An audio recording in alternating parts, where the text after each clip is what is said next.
네, 미 국방부 고위 당국자가 북한의 개성연락사무소 폭파 등 최근 강경 행보를 비상한 위협으로 규정하고 강력한 대비 태세를 강조했습니다. 한미 연합훈련 재개 등 연합 방위 능력 보장을 위해 한국과 지속적으로 논의하고 있다고도 언급해 주목되고 있습니다.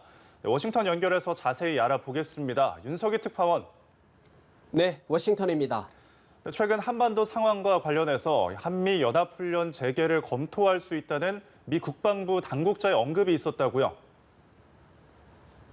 그렇습니다. 데이비드 헬비 미 국방부 인도태평양 안보담당 차관보 대행의 언급인데요. 한미 연합훈련 재개와 핵전략 자산 전개 등은 한국과 지속적으로 논의하고 있는 사안 가운데 하나라고 밝혔습니다. 헬비 대행은 오늘 전화로 진행된 간담회에서 북한은 지속해서 비상한 위협을 가하고 있고 지속적인 경계를 요구한다며 이같이 언급했습니다. 다만 앞으로 며칠 내 또는 몇 주 내 어떤 상황이 전개될지는 알기 어렵다면서 어떠한 종류의 위협과 도발에도 방심해서는 안 된다고 강조했습니다. 북한의 최종적이고 완전하게 검증된 비핵화가 여전히 국방부의 목표냐는 질문엔 미국 정부 전체의 목표라며 북한의 어떤 말 위협과 행동들이 목표를 단념하게 하지는 못한다고 설명했습니다. 네, 이 내용도 짚어보죠. 미국의 한반도 정책과 관련해서 존 볼턴 전 안보 보좌관의 폭로가 이어지고 있는데 볼턴 때문에 북미 관계가 교착이 됐다라면서 트럼프 대통령이 반격에 나섰다고요?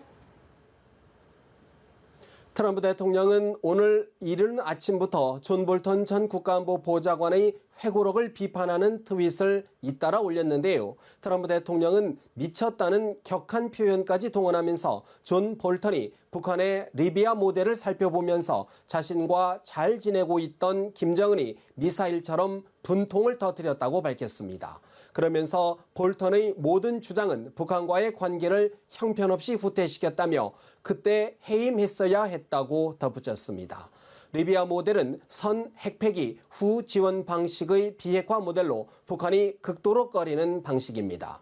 트럼프 대통령은 지난해 10월 볼턴 보좌관을 경질할 때에도 같은 불만을 표시했었는데요. 직접 들어보시겠습니다. Take a look at what happened to Gaddafi with the Libya model. And he's using that to make a deal with North Korea. And I don't blame Kim Jong-un for what he said after that. 트럼프 대통령은 다만 오늘 트윗에서도 남북 공동연락사무소 폭파 등 최근 북한의 행보에 대해서는 언급하지 않았습니다. 네, 반면 볼턴 전 보좌관의 공격도 만만치 않아 보이는데요. 북미 비핵화 외교는 한국의 창조물이고 김정은에게 낚인 것이다. 이런 내용도 공개됐다고요. 그렇습니다. 볼턴 전 보좌관은 트럼프 미 행정부의 북미 비핵화 외교가 한국의 창조물이라며 미국의 전략이 제대로 반영되지 못했다는 불만을 표시했습니다. 또한 트럼프 대통령이 2018년 6월 1차 북미 정상회담에서 김정은 북한 국무위원장에게 속된 표현으로 낚였다고 비판했습니다.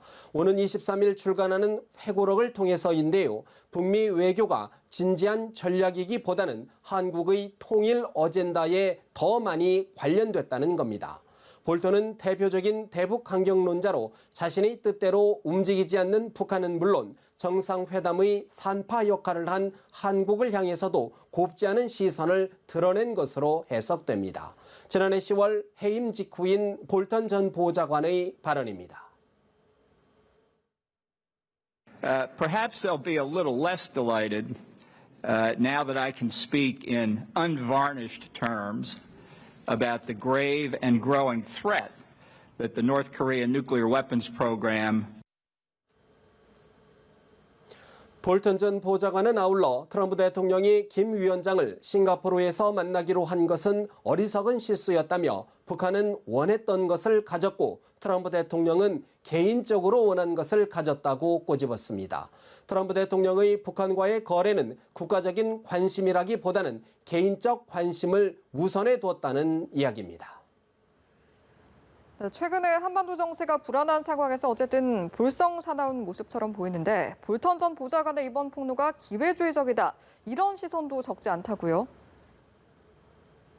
그렇습니다. 지난해 가을 미국 전국을 뜨겁게 달궜던 대통령 탄핵 국면에서는 입을 닫고 있다가 왜 이제서야 이런 폭로에 나서느냐는 비판인데요. 워싱턴 포스트 칼럼니스트인 데이비드 이그네이셔스는 볼턴 전 보좌관의 회고록에는 깜짝 놀랄 폭로로 가득 차 있다면서도 더 일찍 털어놨어야 한다고 지적했습니다. 또한 모든 정책 결정에 대해 볼턴 자신이 옳았고 안 될 줄 알았다고 적었다며 자기 비판이 완전히 부족하다고 평가했습니다. CNN 방송도 자사평론가를 통해 볼턴은 역사의 방향을 바꿀 수도 있었지만 국가 위에 자신을 둔 기회주의자이자 겁쟁이로 기록될 것이라고 비난했습니다. 볼턴 전 보좌관의 회고록은 오는 23일 출간된 예정이지만 트럼프 행정부가 출간 금지 소송을 걸자 주요 언론을 통해 핵심 내용이 공개됐습니다. 트럼프 대통령이 중국 시진핑 주석에게 재선 승리 지원을 간청했다는 폭로가 핵심으로 북미 정상회담의 비화 등도 상당수 담겼습니다. 지금까지 워싱턴에서 전해드렸습니다.